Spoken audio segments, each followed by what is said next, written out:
tautas nostās vēstīt par šādu gadījumu. No Arhangelskas uz Soloku salām Baltajā jūrā reiz brauca ar kuģi kāds augsta ranga garīdznieks.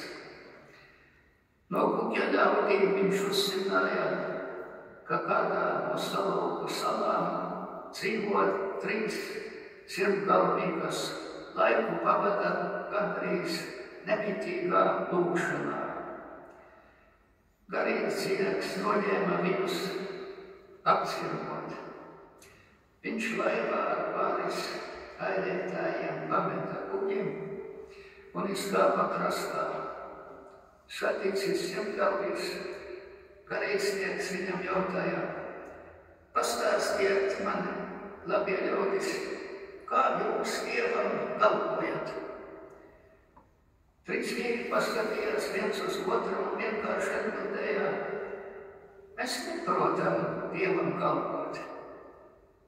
Bet kā tad jūs Dievu lūdzat? Vecākais no sirmgalviem sacīja: mēs esam jau ļoti veselīgi, un mūsu lūgšanā ir vienkārša. Troja vas, troja nas, pamīlinās. Kā viņš tos vārdus pateica, tā visi 3 sirmgalvi atcēla acis uz debesīm un reizē sacīja: troja vas, troja nas, pamīlinās. Garīdznieks pabrīnījās par šo vienkāršo Dieva godināšanas veidu un pastāstīja viņiem, ka visiem kristiešiem ir pazīstama lūgšana Tēvs mūsu. Vai viņi gribot šo lūgšanu arī skaitīt? Jā. Un garīdznieks palika līdz pat vakaram un ar lielām pūlēm iemācīja viņiem tēvreizi, jo šiem vīriem aiz vecuma bija vāja atmiņā palikusi. Pēc tam garīdznieks atstāja viņus 3-balsīgi skaitot Tēvs mūsu un atgriezās uz kuģa. Kad kuģis bija jau kādu gabalu pabraucis naktī, garīdznieks pamanīja, ka pa mēnesi sudraboto ceļu uz viļņiem jūrā kaut kas kustās. Kospazī iepriecās šturmanis. Pa jūru kuģim pakaļ cenās 3 sirmgalvi.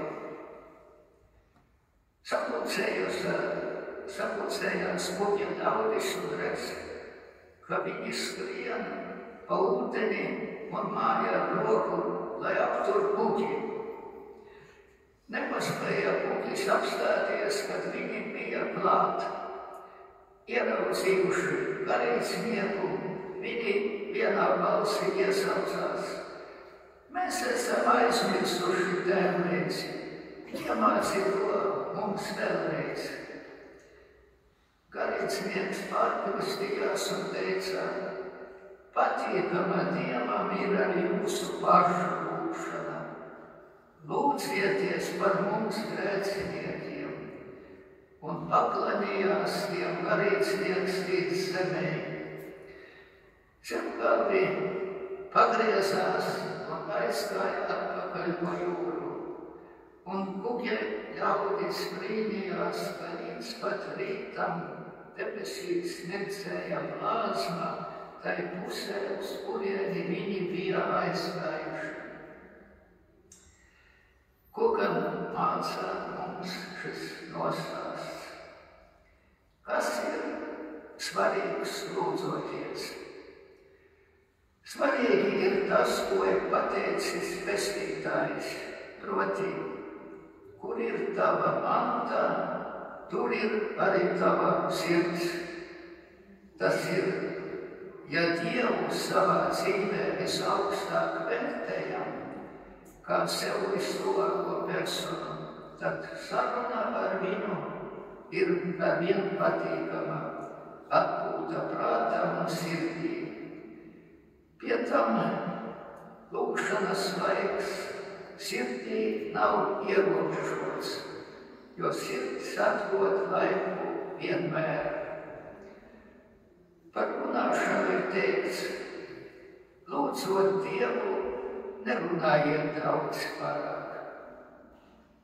Jūsu Tēvs zina, kas jums vajadzīgs pirms nekā jūs viņu lūdzat. Jēzus Kristus mācot tēvreizi tajā īsi un saturīgi ir ietvēris visu, kas mums ir vajadzīgs. Un vēl kas, skaitīsim savas lūgšanas lēnāk, lai var domāt līdzi. Kungs Jēzus tēvreizi sastādīja ar mīlestību, tāpēc nerunāsim šīs lūgšanas vārdus vienaldzīgi. Pareizi, ka lūgšana ir saruna ar Dievu. Tas nozīmē par visu, kas tev ir svarīgs, runā ar Dievu. Svētdienās ļausim atpūsties dvēselī dievnamā, jo šeit vairāk izsūtam Dieva klātbūtni. Kad ejam pie dievgalda, esam audiencē pie debesu un zemes valdnieka. Kāds ir teicis, lūdz tā, it kā no tā būtu atkarīga tava dzīvība. No Dieva viss ir atkarīgs. Kāds poļu rakstnieks stāsta par tirgotāju karavānu tūkstnesī, kas atmaldījusies atrod kādu ūdens oāzi, kur ūdens malā stāv krusts. To acīm redzot uzstādījusi kāda cita karavāna, kā pateicību Dievam par ūdenī tūkstnesī. Ceļotāji metas klāt, padzerās no tīrā ūdens, taču daži no tiem vispirms nogāž krustu. Kāstamī krustu viņi sarlikto arī ūdenī. Slāpju spiesti viņi cer arī sadurkloto ūdenī, taču nezina, ka duļķes satur indīgus iemaisīgus. Tā vainīgie paši sev sagatavo nenopugālu.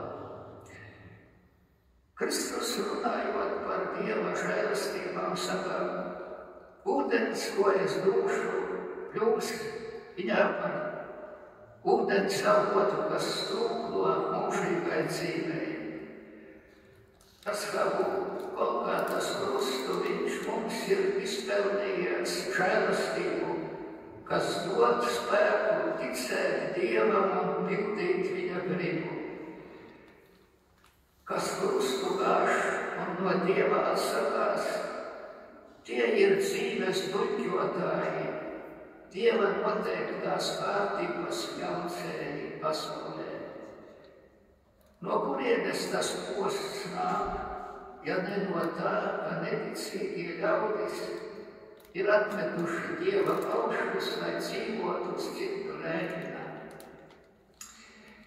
Garīgā pārveidošanās gan individam nepieciešama, gan arī sabiedrībai kopumā. Kristus vārdus atgriezieties no grēkiem un ticiet evaņģēlijam, baznīca liek priekšā kā vadošo domu.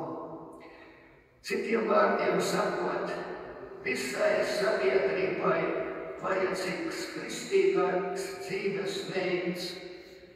To pieprasa ne tikai Dievs, bet arī pašas sabiedrības normālā dzīve, lai cilvēkiem būtu miers, drošība un uzticēšanās. Kas visvairāk traucē?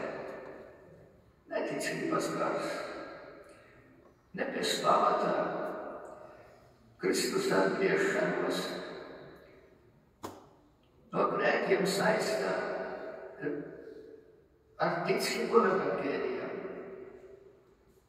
Ja nav ticības, trūkst trūks pašā galvenā pamudinājuma laboties. Līdz ko cilvēks pieņem, ka šī dzīve ir vienīgā, viņš arī cenšas no tās pagrābt iespējami vairāk. Katrai paudzei izvēle, tāpat kā senajiem izraēliešiem, vai nu nomirt savas dvēseles sausajā tūkstnesī, vai arī ieiet apsolītajā zemē Dieva valstībā. Svētie raksti atspoguļo ar tādu stūrgalvību senie, ar kādu stūrgalvību senie izraēlieši pretojās kungam, kaut arī redzēja Dieva brīnumainos darbus, kā viņš tos izveda no Eģiptes verdzības. Un rezultātā viņu paudze tā arī neiegāja apsolītajā zemē. To sasniedza tikai viņu bērni. Katrai paudzei ir dots garīgās šķīstīšanās laiks. Un reizē ar to arī vienu Dieva žēlastību laiks. 2000-gadīgai baznīcai daudz bērnu un daudz arī svēto starp tiem. Centīsimies arī mēs būt ar tiem ar savu dzīvo ticību un ar savu mīlestību uz Dievu un ar kristīgu dzīves veidu.